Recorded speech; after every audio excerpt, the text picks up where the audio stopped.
El murmullo del viento arrastraba hojas secas por la acera impecable de Polanco. Desde lo alto de un edificio de lujo, detrás de cristales limpios y silenciosos, Héctor observaba el mundo como si fuera una película muda. La gente abajo caminaba con prisa, como sombras sin destino, y él solo miraba.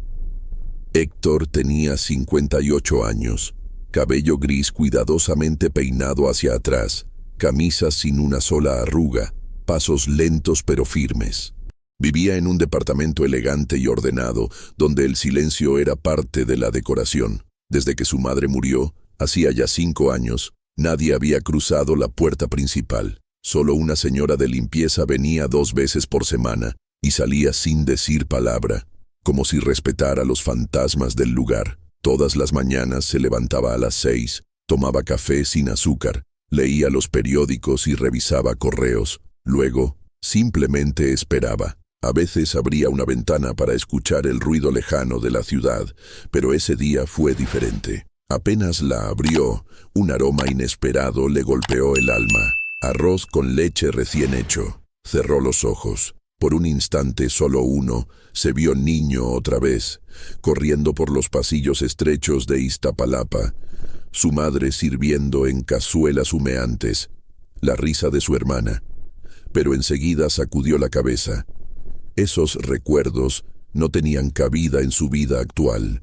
Ahora era ingeniero civil, asesor de grandes desarrollos inmobiliarios. Había dejado atrás la pobreza, el barrio, la vulnerabilidad. Al menos eso intentaba convencerse. La semana anterior, su abogado le notificó que había heredado un terreno en Iztapalapa, abandonado desde hacía años, pero ahora ocupado por familias que habían construido ahí sus casas. Invasores, según el documento legal. Héctor no dudó. Quería recuperar ese terreno para construir un complejo moderno, rentable, elegante, limpio.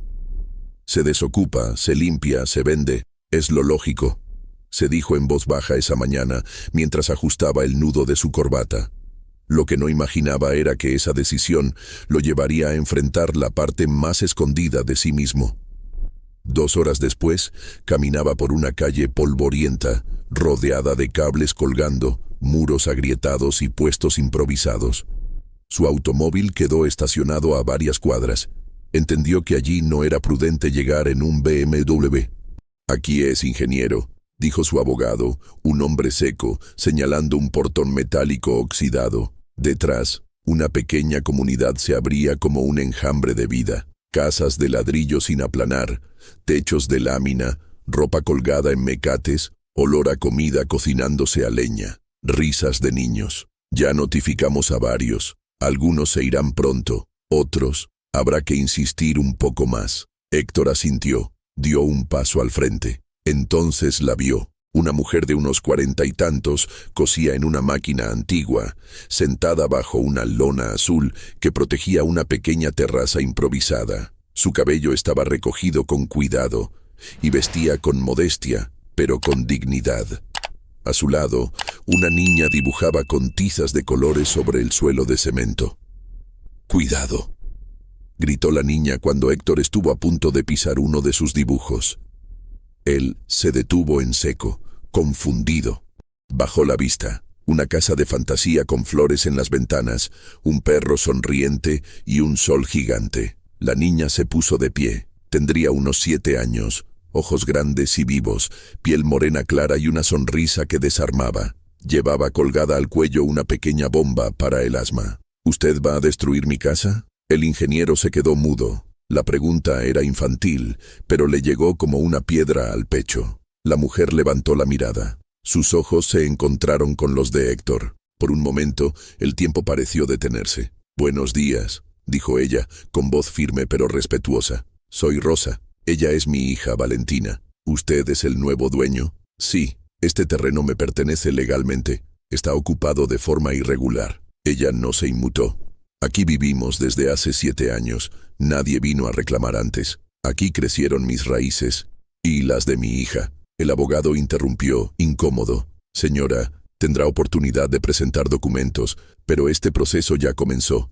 Debe prepararse para desalojar». Valentina apretó su bomba de asma con fuerza. Mi mamá hace vestidos muy lindos, y yo pinto murales. ¿Quiere verlos? No vine a ver dibujos, vine a resolver esto, respondió Héctor con frialdad. Pero entonces, el mismo aroma de antes volvió a golpearlo. Provenía de la casa. Era arroz con leche, humeante, con canela, como el que su madre preparaba cuando él tenía fiebre, y en ese instante, algo dentro de él se rompió. Esa noche, Héctor no pudo dormir. Las imágenes de la niña, los colores del dibujo, el olor del arroz con leche, todo se coló entre sus sueños. Recordó el cuarto estrecho donde dormía con su hermana, las manos agrietadas de su madre, los cuentos antes de dormir. Intentó continuar con el plan. Ordenó cortar la luz del terreno. Reforzó la presión legal, pero algo ya no encajaba.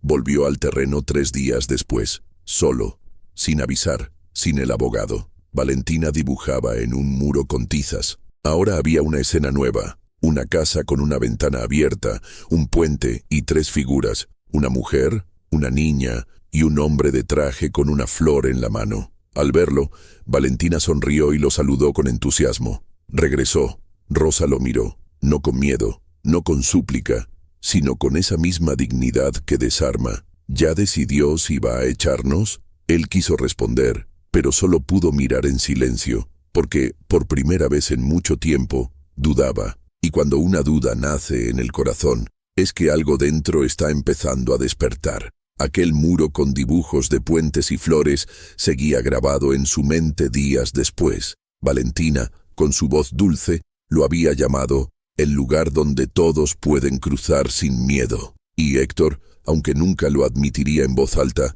se preguntaba por qué aquellas palabras lo habían dejado tan inquieto. Volvió al departamento en Polanco, con paso lento. Encendió las luces, pero todo le pareció más apagado. Puso agua a hervir, revolvió azúcar y arroz, y por primera vez en años intentó preparar arroz con leche. El aroma inundó la cocina, y algo en su pecho se apretó. Sirvió el postre en un tazón de porcelana, se sentó frente a la ventana, y no pudo comerlo. La memoria era un peso extraño cuando decidía regresar. En los días siguientes, trató de enfocarse en su trabajo. Una reunión con inversionistas, una llamada sobre permisos, una presentación de planos para el futuro edificio. Pero en medio de todo, surgían imágenes de aquella niña y su madre. Valentina con sus tizas, Rosa frente a su máquina de coser, y el silencio digno con que lo miraban. «Ingeniero, ¿tiene algo en mente?», preguntó un colega durante una junta. «Nada, solo pensaba en la iluminación del vestíbulo». Mintió, pero no era la iluminación, era la sombra que ahora sentía dentro de sí. Una tarde decidió regresar, pero sin anunciarse. Caminó entre los pasillos estrechos del terreno, escuchó las risas de niños jugando con una pelota vieja. Saludó con una leve inclinación a una mujer mayor que barría la entrada de su casa. Cuando llegó a la vivienda de Rosa, la encontró cerrada. Golpeó suavemente la lámina que hacía de puerta. «¿Señora Rosa?» Nadie respondió. Estaba a punto de irse cuando oyó una tos seca y repetitiva. Se giró y vio a Valentina sentada en un rincón, abrazando sus rodillas, con los ojos llorosos y dificultad para respirar. Estaba sola. Valentina corrió hacia ella instintivamente. La niña trató de usar su bomba de asma, pero sus manos temblaban. «Tranquila, tranquila», dijo agachándose a su lado. «Ya va a pasar». La ayudó a colocarse la bombita y contó con ella mientras respiraba. 1, 2, 3. Después de unos minutos, el pecho de Valentina comenzó a relajarse. Sus ojos se cerraron despacio. Héctor la tomó en brazos y la llevó hasta un pequeño banco de madera. Rosa llegó corriendo poco después, con una bolsa de compras en las manos. «Valentina», gritó soltando todo al verla en brazos del hombre. «Está bien», respondió él. «Fue un susto». Ya se estabilizó. Rosa se arrodilló, abrazando a su hija, y luego levantó la mirada. «Gracias. No pensé que volvería, ni mucho menos que...». Se detuvo, emocionada. «Yo tampoco lo pensé», respondió Héctor sincero. Pasaron algunos minutos en silencio. Rosa preparó té de manzanilla y ofreció una taza. Héctor la aceptó sin decir palabra. «Sé que no tiene obligación de ayudarnos», dijo Rosa con los ojos bajos. Y sé que este terreno no es nuestro, pero aquí construimos algo que no se ve en los planos. Hogar. Él asintió, mirando las manos de Rosa, ásperas, con marcas de aguja y de años de lucha. ¿Y su esposo?, preguntó sin intención de incomodar. Se fue cuando supo que Valentina tenía asma crónica. Dijo que no podía con esa carga. El silencio volvió. Yo tampoco crecí con comodidades, murmuró Héctor casi en un susurro. Nací en estas calles, jugaba descalzo, mi madre vendía tamales, pero prometí nunca volver. Y sin embargo volvió, dijo Rosa sin juicio, solo con ternura. Ese comentario le caló hondo. Desde ese día, Héctor comenzó a ir al terreno con más frecuencia. A veces caminaba entre las casas y saludaba a las personas. A veces se sentaba a ver a Valentina dibujar. Otras simplemente se quedaba parado frente a la casa de Rosa, respirando el olor a tela recién planchada y a arroz con leche. La gente empezó a hablar. ¿Ese es el dueño? Dicen que viene solo. Tal vez va a ayudarnos.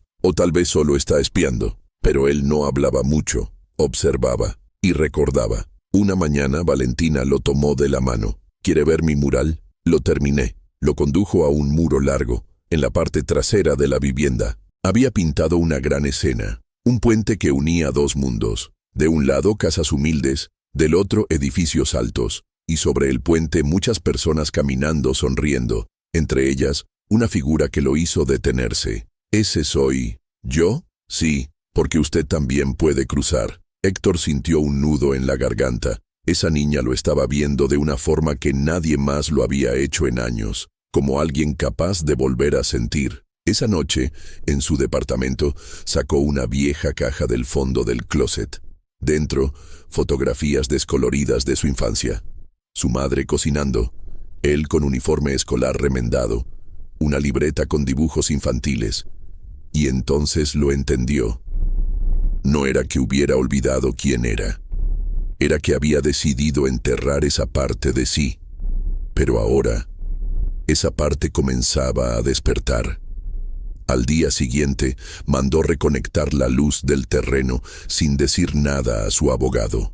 Y al entrar en la comunidad, un murmullo se esparció como fuego en paja seca. Regresó el ingeniero. Rosa salió sorprendida. ¿Qué hizo? Nada importante. Solo algo justo. Y luego, respirando hondo, con el mismo aroma de arroz con leche en el aire, añadió, quizás sea hora de construir algo diferente. Desde aquella mañana en que Héctor mandó reconectar la luz del terreno, algo había cambiado en el aire, no solo en la comunidad, sino en él. Caminar por esos pasillos ya no le parecía incómodo. Se detenía a mirar los puestos de comida improvisados, saludaba a los niños, escuchaba historias cortas y verdaderas.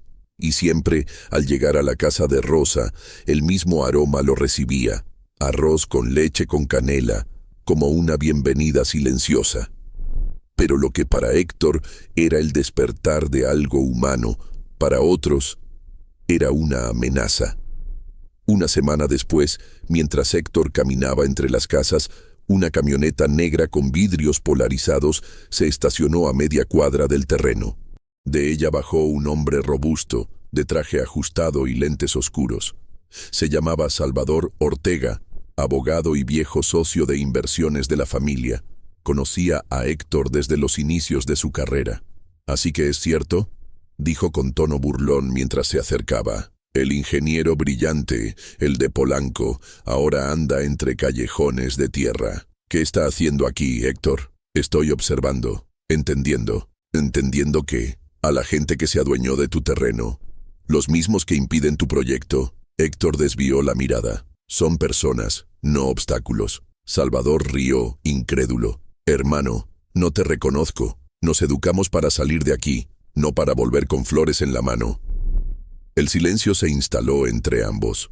Rosa, que había salido al escuchar la voz, observó a lo lejos, con Valentina abrazada a su cintura.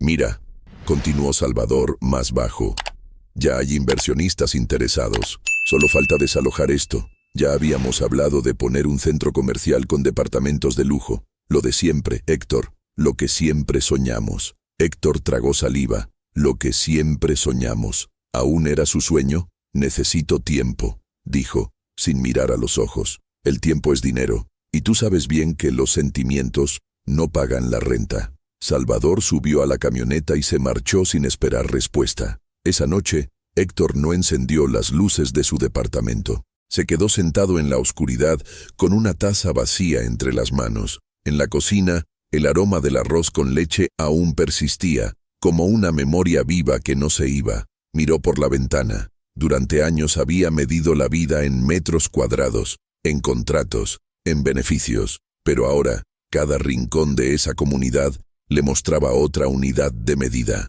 la del afecto, la dignidad, la pertenencia, pero sabía que su decisión tendría consecuencias. Salvador no era un hombre que aceptara demoras. A la mañana siguiente fue directamente al terreno. Rosa lo recibió con una mirada preocupada. ¿Ese hombre era socio suyo? Lo fue, durante mucho tiempo. ¿Y ahora? Ahora no lo sé. Valentina se acercó con una hoja doblada. Le hice un dibujo, dijo, con la misma dulzura de siempre. Era él, sentado en una banca de madera, con una taza en las manos. A su lado, Rosa cosiendo y Valentina pintando. Y arriba, un sol sonriente que decía, aquí también hay hogar. Héctor sintió un nudo en la garganta. Gracias, pequeña, susurró. Es el mejor plano que he visto en años. Pero los días siguientes no fueron tranquilos. Empezaron a aparecer rumores. Gente del gobierno municipal rondando la zona. Un hombre con cámara tomando fotos sin permiso. Una mujer bien vestida ofreciendo dinero a algunos residentes para que se marcharan. Rosa estaba inquieta. Nos están presionando por otro lado. Esta vez no con papeles, sino con miedo. Héctor apretó los puños. Déjemelo a mí. Esa misma tarde, fue a ver a Salvador. Lo encontró en una terraza privada, tomando café con dos hombres de traje. Necesitamos hablar, dijo con firmeza. Salvador levantó la ceja. ¿Sobre qué? ¿Sobre tus nuevas amigas? ¿Sobre tus nuevos hobbies con crayones? No es un juego, Salvador.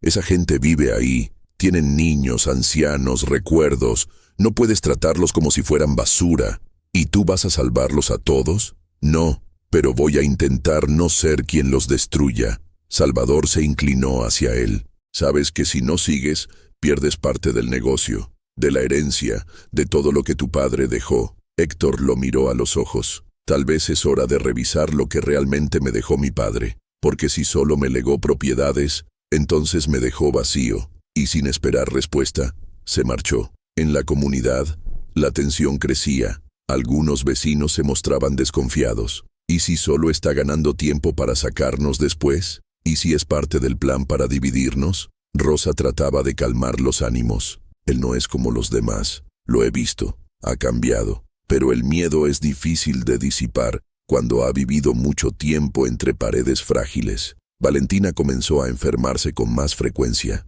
Las crisis asmáticas eran más intensas. Rosa no tenía dinero para llevarla a un especialista. Héctor, al enterarse, no dudó. Conozco a un neumólogo excelente. Yo me encargo. Y si me permite, también quiero ayudarla con las medicinas. No quiero caridad, señor Héctor. No es caridad. Es gratitud. ¿Gratitud por qué? Por recordarme quién era y quién aún puedo ser. Una tarde, mientras Valentina dormía después de una crisis, Héctor se sentó junto a Rosa en el pequeño patio. El sol caía lento, pintando todo de oro viejo. Del interior, escapaba otra vez el aroma del arroz con leche. ¿Lo huele? Sí, siempre que lo preparo, me recuerda a mi abuela, dijo Rosa con una sonrisa nostálgica. Ella decía que un hogar no necesita paredes bonitas, solo calor en el corazón. Héctor cerró los ojos. La mía también lo preparaba, y durante años lo olvidé, como olvidé muchas otras cosas. Rosa lo miró en silencio. A veces uno necesita perderse para volver a encontrarse. Él asintió, y por primera vez se permitió llorar. El olor a arroz con leche seguía flotando en el aire cada vez que Héctor cruzaba la entrada de la comunidad. Ahora lo reconocían, lo saludaban por su nombre. Algunos le ofrecían café, otros le pedían consejos para arreglar techos o conexiones de agua. La desconfianza se había transformado en respeto, pero no todo estaba resuelto. Una mañana, recibió una llamada de un número desconocido. Era el hijo del antiguo propietario del terreno colindante. un hombre llamado Julián Vega, abogado implacable y viejo rival de su padre. Quería hablar en persona, urgente. Se citaron en un restaurante del centro. «Sé lo que estás haciendo con ese terreno en Iztapalapa», dijo Julián sin rodeos. «Y también sé que la propiedad de al lado, la que te interesa para ampliar el proyecto comunitario, tiene problemas legales. Estoy dispuesto a negociar, incluso a ceder parte si es para beneficio social», respondió Héctor con serenidad. «Eso no es lo que vine a proponer», interrumpió Julián. «Lo que quiero es comprarlo todo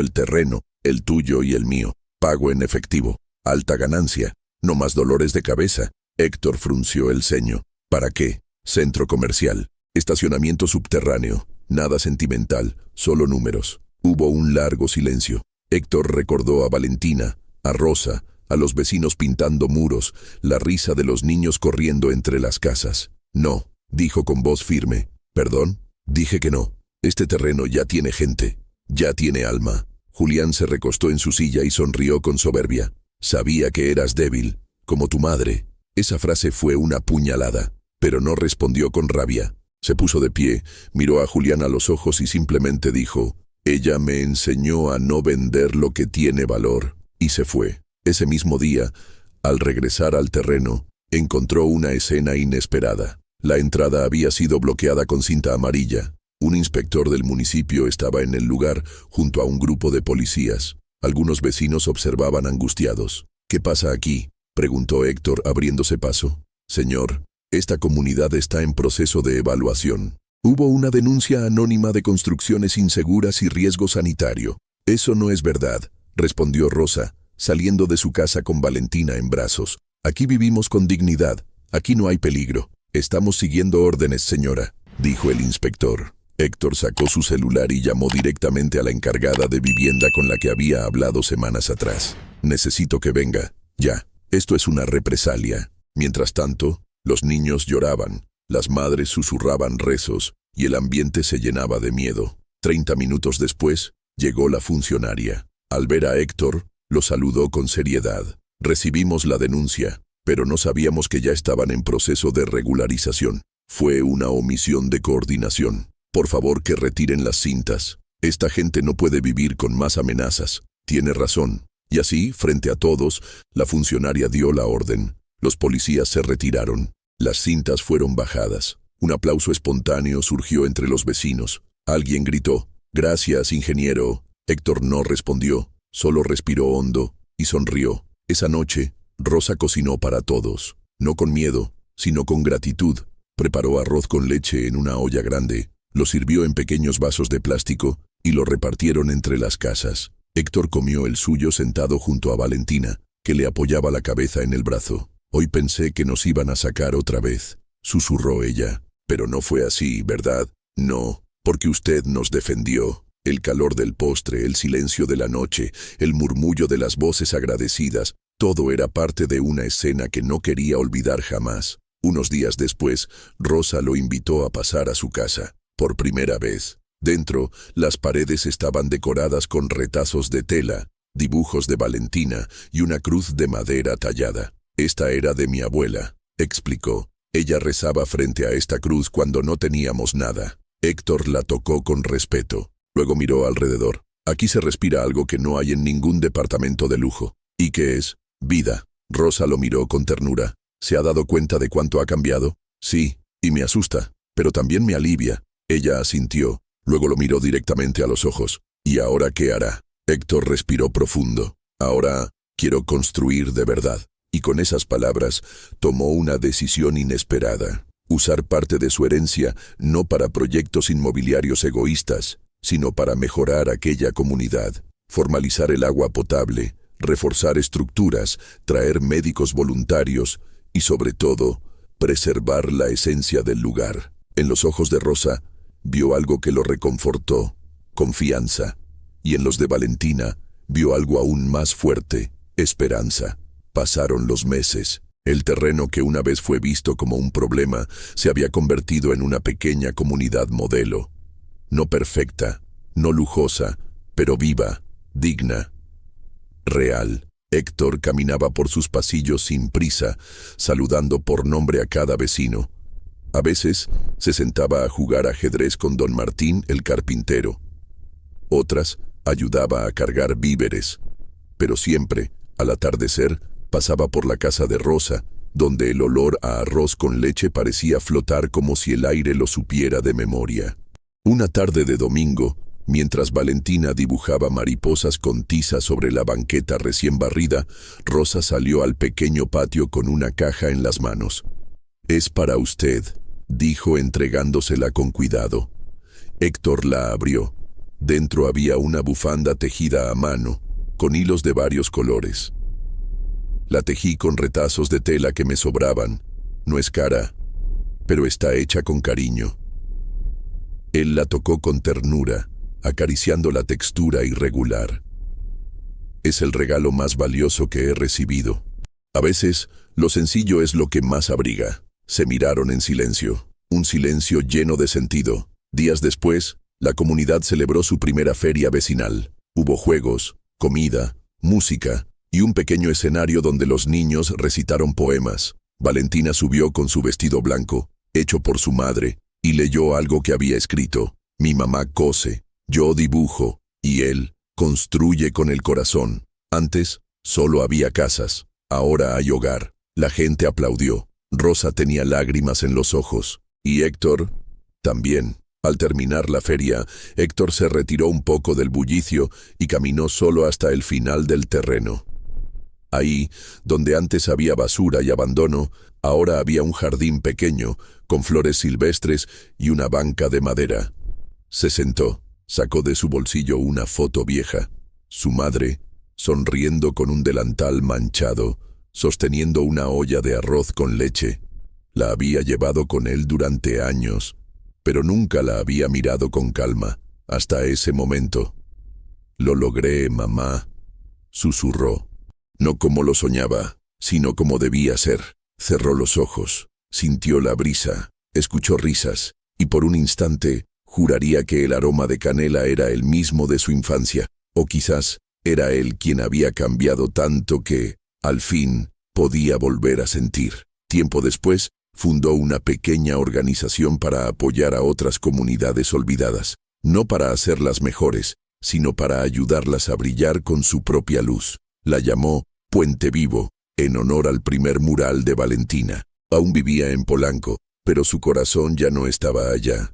Su corazón se había quedado en Iztapalapa. Un día, mientras paseaba con Valentina, ella le preguntó, «¿Usted cree que las casas también tienen alma?» «Sí, pequeña», respondió, «pero solo cuando hay alguien que las llena de amor». Ella lo miró, pensativa. «Entonces, usted nos ayudó a que esta casa tuviera alma». «No, Valentina, fueron ustedes quienes le dieron alma a la mía». Y caminando juntos, se perdieron entre los colores del mural, las risas y el calor suave de un hogar que no se compra, se construye.